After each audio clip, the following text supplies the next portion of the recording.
I'm Dr. DrYasapa from Zion Law School. Okay. Here we are. We're going to do Scorpio today, scholars. Scorpio.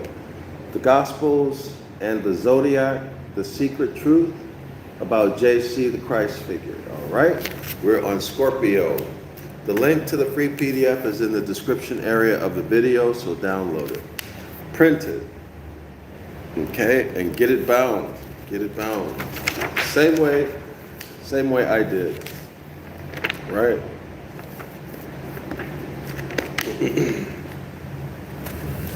So Scorpio, scholars, is coming from Mark chapter 10, 32 through 52, so 20 verses. All right, let's get to the page. Okay, so let's take a look at the image, at the illustration. So pause the video when you watch this as a recording, okay? Pause this, study it. This is not the best quality image, but do your best. You can see two people inside of the circle. You see a scorpion, right? You see one of the men has a halo. Okay, the halo is the sun. Okay, and take a look at the glyph or the symbol of Scorpio right here, the shaded one where my finger is. Okay? All right. So like and share the video. Let somebody know we are here, y'all. Let people know we are here. Give me a second. I'm going to share the video, okay? Give me one moment. I'm going to share this out. While I'm sharing it, y'all share it, okay? I would appreciate that. While I'm sharing it, you all share it. Okay, so let's see. I shared it to Twitter. I'm going to share it to Instagram next. Let me see if I did. And I'm going to share it to Facebook now. All right, so I shared it out. Now let me see if I can figure out how to put my how do I go back to the regular screen? Give me 1 second.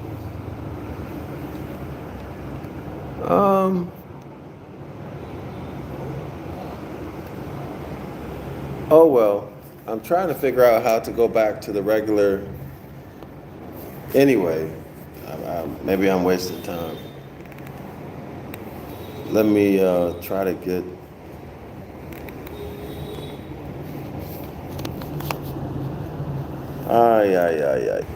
Let's just go with it. Let's just continue. Okay, so we're on page 157. This is Scorpio. Mark chapter 10, 32 through 52. Scorpio paths of glory. Scorpio paths of glory. Quote, the desire for fame tempts even noble minds. This is from St. Augustine, born November 13th, okay, in the year 354, all right, AD. Scorpio and Mars. The scorpion, says Seiss, quote, is the most irascribable and malignant insects that live. And its poison is like itself, okay? In other words, it will exterminate you, terminate you, take you out of here. Whatever the truth of this, there can be no doubt that the zodiac sign Scorpio has something of a corresponding reputation for evil, which astrological writers throughout the ages have intended to express in the most uncompromising terms. For example, John Cadbury, writing in 1675, tells us that the person in whom Scorpio manifests strongly will display falsity. In other words, they're a deceiver. Arrogance, ambition. There's nothing wrong with ambition, right? As long as it's not toxic. Meaning being done with dishonor. Ingratitude, boasting, lying, lechery, perjury, revenge, and all manner of vice and lewdness. This is quoted from Gettings, published in 1972 on page 96. Shakespeare's Macbeth and Iago, with his motiveless malignity, seem to embody at least some of these characteristics, but unfortunately in real life, such types are rare. No, not unfortunately, but fortunately in real life, such types are rare and certainly do not constitute 1/12 of the human race. Well, I would argue differently.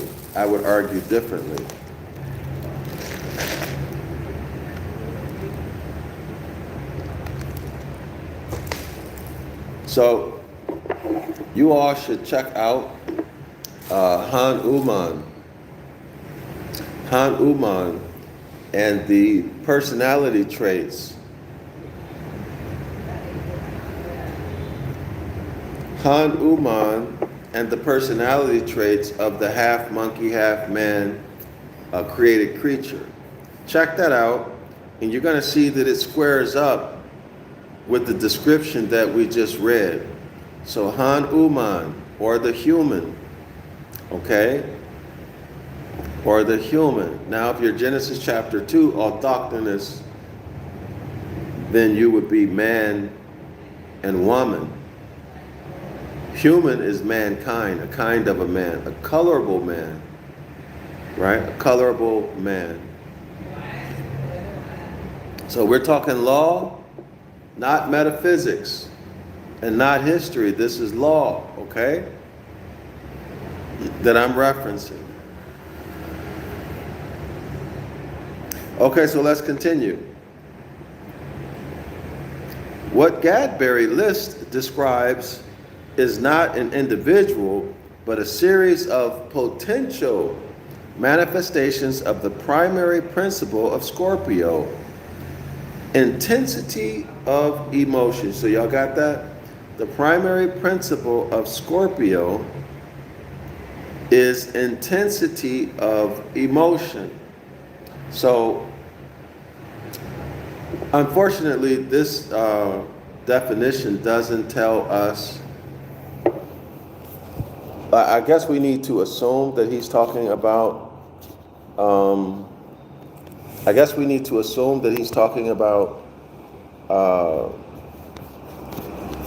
The negative emotions mentioned. I guess we just need to assume that. Okay. All right. So, intensity, I guess, of negative emotions. But let's see how he develops this. Okay, let's see where he goes with it. Okay, so page 158.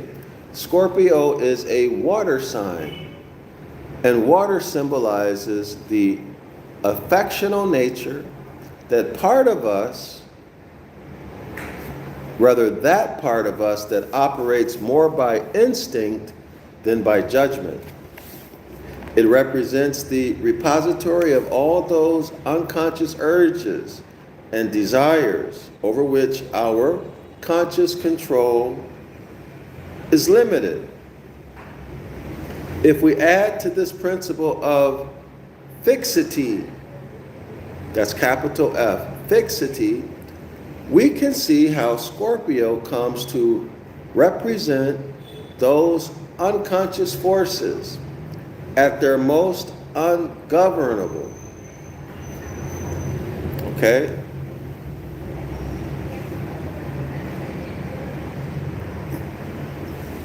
Those unconscious fears and beliefs. Okay? I think he's referencing something like animal instincts. Okay? That whole idea. It is a sign of intensity, of power, of the irrational impulse, which can be enormously creative or destructive. Okay, so it is the irrational impulse.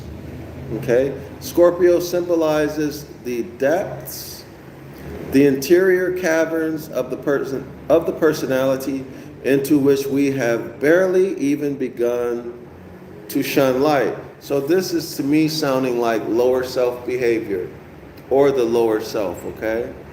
Scorpio is sounding like the lower self.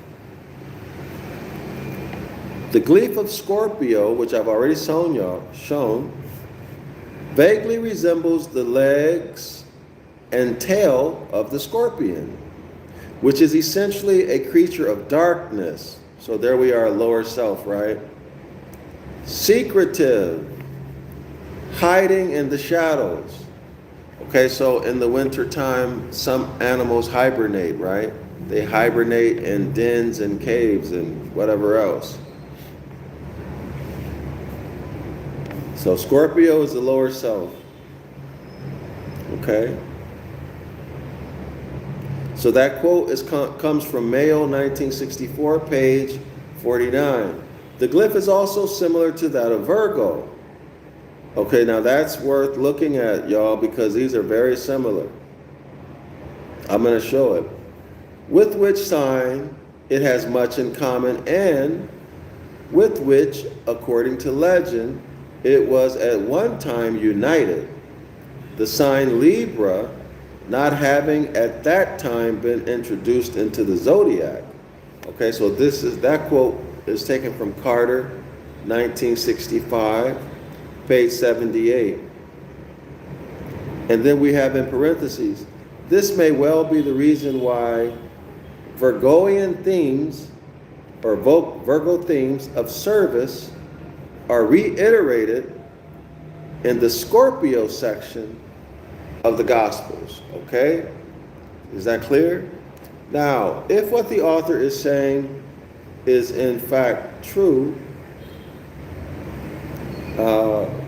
let me read it again so that you know what I'm talking about. If my microphone quality is okay, can y'all put a 1 in the chat? If the video is being streamed and I'm not talking to myself, can y'all put a 1 in the comment section rather?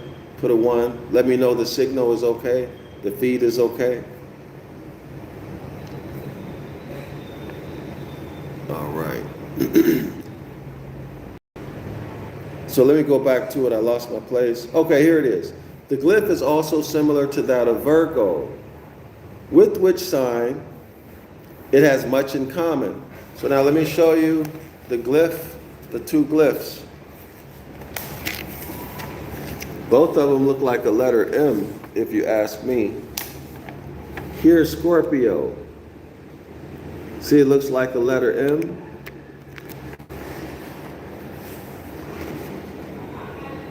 Take a look at the end of the M.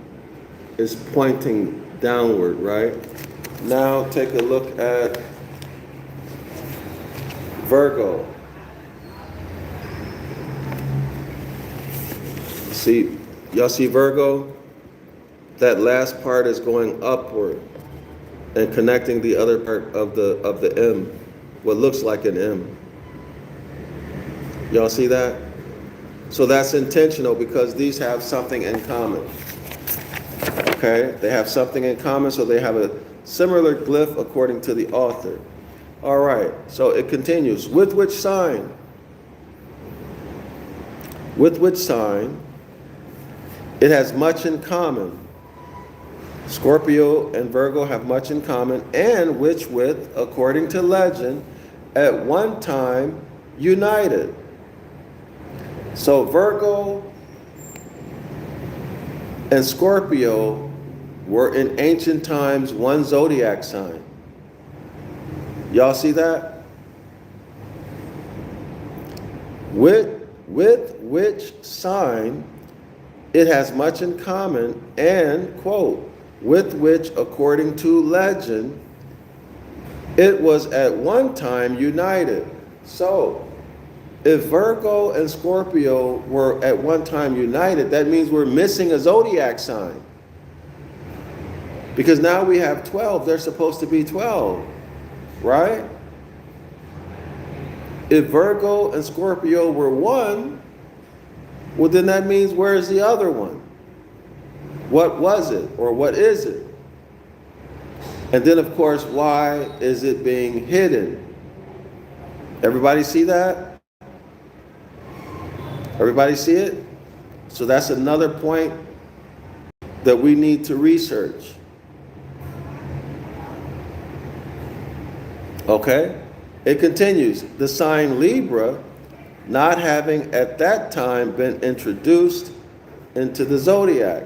Now, I recall another two signs were said to be, were one at one time. I'm going to check into this, okay? So according to what they're saying, Libra had not at that time been introduced into the zodiac. So this begs the question, who chose which constellations get to be included in the zodiac, right? That's like saying it has the same concerns and implications as saying who chose which books would be included in the Bible. Y'all see that? Who put the zodiac signs together in modern times? Who made this decision? What were their motivations? What was their agenda? Okay, so is this more of what we see happening with the Gospels? Y'all see that? So we need to look into this. We need to look into it. It needs to be researched. Wouldn't that be something, y'all? Wouldn't that be something if a group of people, let's say similar to those people who put together the Gospels, not the Gospels, but the Bible, they decided what's going to go in, what's not going to go in based upon their political agendas. What if they did the same thing with these zodiacs? They decide which constellations are going to be included in the zodiac. They're going to break up constellations and present them instead of as one zodiac sign. They're going to break them up and present them as two. Y'all see what I'm saying? Is this politically motivated to punish Moors? To inflict the curses on Moors?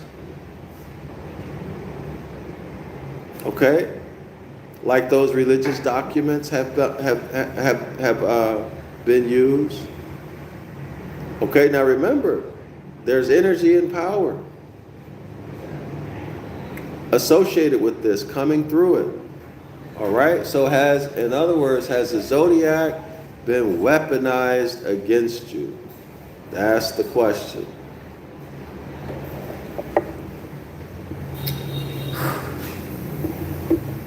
I wonder if anyone has written anything on this topic.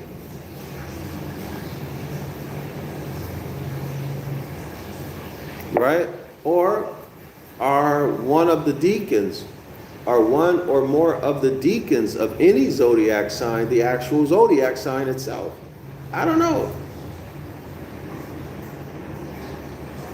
So we need to research, discover, rediscover, however we look at it, what these zodiac signs are. I hope everybody sees my meaning here.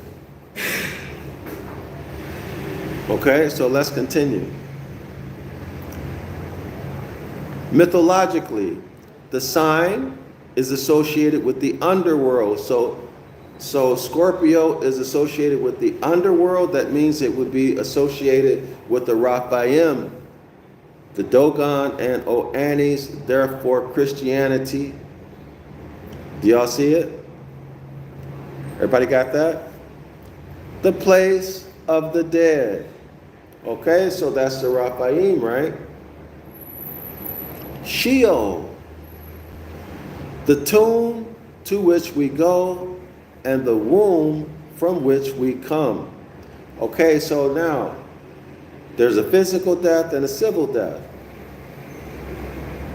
Okay, according to the Bible, there's no thoughts, no planning, no knowledge, any of these things when a person physically dies. Okay? So, in my opinion, as it appears right now, this is referencing civil death. Civil death. But let's continue. Y'all keep that in mind. Civil death means you lose all of you lose your birthrights. You become property. Okay? Basically, that's what it means. You become property. Okay? Chattel. A slave. U.S. citizenship status, 14th Amendment citizenship status. Okay? So let's continue. Okay. The tomb to which we go and the womb from which we come. Y'all hear that? And the womb from which we come. Is this suggesting that the dead are being reincarnated? I don't know, but let's continue. It says, and the womb from which we come. Or is he just talking about a birth? I don't know. I'm just thinking out loud. It symbolizes the profound mystery of life and death, which eludes all ratiocination. I got to look that word up. I haven't seen that word before. And so has come to symbolize rebirth, resurrection. Okay, so I guess that is what he's saying. The ancient northern peoples celebrated their festivals of death at this time of the year, and these linger still in Halloween and in their Christian counterparts. Y'all see that? All Souls Day and All Saints Day. November. The Scorpio month is, in Catholicism, the month of the quote-unquote holy souls. And y'all know there is no such thing as a S-O-U-L, soul that survives after death. We all should know that by now, right? I've discussed that. I've discussed it. That's a hoax. Play with words, right? Watch the other videos if you don't know what I'm talking about. Watch the videos where I talk about soul, S-O-L, the Latin meaning for the sun or the disk, the orb in the sky, being remixed, a U added into it, and then the doctrine that says it survives death, burns in hell, or goes to heaven, and it's a way for them to capture your imagination through fear and intimidation so that they can control you. Okay, force you through fear and intimidation and terrorism to do whatever it is they want you to do, okay? It is supposedly the time when the veil between the world of the living and the world of the dead is at its thinnest. How many of y'all knew that? How many of y'all knew the Scorpio meant all of that? Okay. Now, we do know that there's such a thing as disembodied spirits, don't we? And the disembodied spirits are, in fact, what we see in Genesis chapter 1, okay? These are, in fact, Raphaim, Nephilim, changing from physical form when their flesh is terminated They rise in physical, as a disembodied spirit. This is the Raphaim. Okay, this is Oannes. This is the Dagon. This is why the Pope wears the fish-headed hat. So all of this has reference to that, y'all. The dark side. Y'all get Dark Vader now? Dark Vader. Lower self behavior. Everybody get it now? Christianity is what? Corporation. Right? They rob people of their birthright. So Scorpio would logically fit into that. Islam to all the Moors. I'm Dr. Yasapa from Zion Law School. Y'all, I'll be back in a couple hours. I have an appointment in just a few minutes. All the links to support my work or buy my books are in the description area of the video. Remember the project to write the book of the law in Ancient Ibaryath, which is Paleo Hebrew, so that I can then write it in modern English, translate it in modern English, and show you what the book of the law actually says. I'm going to take out all of the lies, all of the deception. I'm going to show you what it actually says. Natural law principles, all of the escheat, attainders, all of that stuff, estate, all of these type of concepts, law concepts will be put back. Remember, it is a book of the law, not a book of religion, not a book of mythology. So I'm going to restore it to what it used to be before it was weaponized. So support that with your Federal Reserve notes. Islam to all the Moors, and Shalom. Let me say thank you in advance, y'all. So thank you in advance for your kind and generous support.